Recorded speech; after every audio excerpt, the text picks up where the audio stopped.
ಇವತ್ತು ನಾವು ಮಾಡಿದ್ವಿ ಸರ್. ಸಿಎಂ ವಿರುದ್ಧ ಎಫ್ಐಆರ್ ಆಗಿರೋದ್ರಿಂದ ಟೆನ್ಷನ್ ಸಿಎಂ ವಿರುದ್ಧ ಎಫ್ಐಆರ್ ಕೇಳ್ತೀರಿ ಅಲ್ರಿ? ಕುಮಾರಸ್ವಾಮಿ ವಿರುದ್ಧ ಎಫ್ಐಆರ್ ಆಗಿ ಬೈಲ್ ಮೇಲೆ ಇದಾರಲ್ಲ, ಅದನ್ನ ಯಾರು ಕೇಳೋದೇ ಇಲ್ವಲ್ಲ? ಹೌದಪ್ಪ, ಅವ್ರ ಅಧಿಕಾರದಲ್ಲಿ ಇಲ್ವಾ? ಕೇಂದ್ರದಲ್ಲಿ ಮಂತ್ರಿಗಳಲ್ವಾ ಅವರು? ಕೇಂದ್ರದಲ್ಲಿ ಇರ್ತಕ್ಕ ಬೃಹತ್ ಕೈಗಾರಿಕೆ ಇರ್ತಕ್ಕಂಥದ್ದು, ಅವ್ರು ಇದಕ್ಕಿಂತ ದೊಡ್ಡ ಹುದ್ದೆ ಅಲ್ಲಿ ಇರ್ತಕ್ಕಂಥದ್ದು. ಅವ್ರ ಮೇಲೆ ಎಫ್ಐಆರ್ ಆಗಿದೆ, ಬೈಲ್ ಮೇಲೆ ಇದ್ದಾರೆ. ಅದನ್ನು ಮಾತ್ರ ಯಾರು ಕೇಳದೆ? ಎಫ್ಐಆರ್ ಆಗಿದೆ. ಎಫ್ಐಆರ್ ಅಲ್ಲಿ ಏನಿದೆ? 72 of the prevention of corruption act ಅಲ್ಲಿ ಇನ್ವೆಸ್ಟಿಗೇಷನ್ ಹೇಳಿದ್ದಾರೆ. ಇನ್ವೆಸ್ಟಿಗೇಷನ್ ನಲ್ಲಿ ಏನ್ ಸರಿ ಇದೆಯಾ, ತಪ್ಪಿದೆಯಾ, ಅರ್ಜಿದಾರದ್ದು ಅಥವಾ ಇವ್ರದ್ದು ವಾದ ಸರಿ ಇದೆಯಾ ಏನು ಅಂತೇಳಿ ಅಲ್ಲಿ ಇನ್ವೆಸ್ಟಿಗೇಷನ್ ಈಗಾಗಲೇ ಲೋಕಾಯುಕ್ತವರು ಎಫ್ಐಆರ್ ಹಾಕಿದ್ದಾರೆ. 4 ಟೀಮ್ ಮಾಡಿದ್ದಾರೆ. ಅವರು ಕೂಡ ಡಿಸೆಂಬರ್ 24 ಒಳಗಡೆ ಅವರು ವರದಿಯನ್ನ ಕೊಡಬೇಕಾಗ್ತದೆ. ಅದರಿಂದ ಅವರು ಕೂಡ ಕಾನೂನು ಅನ್ವಯದಲ್ಲಿ ಏನೆಲ್ಲ ಕ್ರಮಗಳು ತೆಗೆದುಕೋಬೇಕೋ ಅದನ್ನು ಅವರು ತೆಗೆದುಕೊಳ್ತಾರೆ.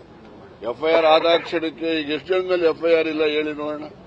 ಯಾರ ಮೇಲೆ ಇಲ್ಲ? ಎಷ್ಟು ಜನ ಎಫ್ಐಆರ್ ಇದ್ದು ಕೋರ್ಟ್ ಅಲ್ಲಿ ಚಾರ್ಜ್ ಶೀಟ್ ಫೈಲ್ ಮಾಡಿ ಬೇಲ್ ತಗೊಂಡು ಇರೋ ರಾಜ್ಯದಲ್ಲಿ ಎಷ್ಟು ಜನ ಇದ್ದಾರೆ? ಕೇಂದ್ರ ಸರ್ಕಾರದಲ್ಲಿ ಈಗಿರೋ ಹಾಲಿ ಸರ್ಕಾರದಲ್ಲಿ ಎಷ್ಟು ಜನ ಇದ್ದಾರೆ?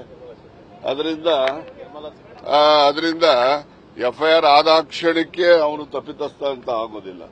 ಒಂದು ದೂರು ಬಂದಿದೆ, ದೂರಿನ ಸತ್ಯಾಸತ್ಯತೆಯ ಬಗ್ಗೆ ಪರಿಶೀಲನೆ ಮಾಡಲಿಕ್ಕೆ ಒಂದು ಕ್ರಿಯೆ ನಡೀತಾ ಇದೆ ಹೊರತು ಕಾನೂನಿನ ಕ್ರಿಯೆ ಅದಕ್ಕೆ ದೊಡ್ಡ ಇದ್ಕೊಡೋದಿಲ್ಲ. ಈಗ ಕುಮಾರಸ್ವಾಮಿ ಕೇಸ್ ಇದೆ, ಅವ್ರ ಮೇಲೆ ಬೇಲ್ ತಗೊಂಡಿದ್ದಾರೆ.